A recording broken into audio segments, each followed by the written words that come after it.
Драго ми е, скъпи приятели, че в първия конкурсен ден тук в село Михнево на 18-то издание на фестивала Малишът пее и танцува 2023 срещам вече един познат изпълнител от нашия ефир, с който вие го познавате през годините. Това е Асен Христов. Асенчо, здравей, драго ми е да те видя и тази година тук. Как си? Добре съм и аз се радвам да видя целият екип на любимата ми телевизия Фенфок ТВ. Искаш ли нещо да кажеш по повод нашия юбилей? Сега е момента.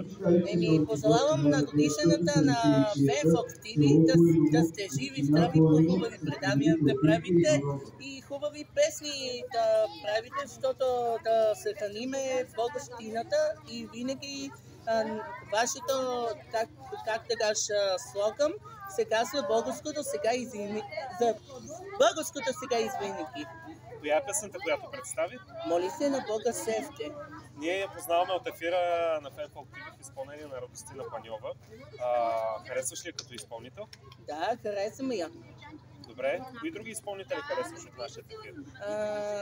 Теодора, Радостина Николова и тук.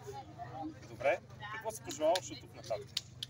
Да съм жив и здрав и по хубави фестивали да ходя. Късмет и успех ти желая. Благодаря.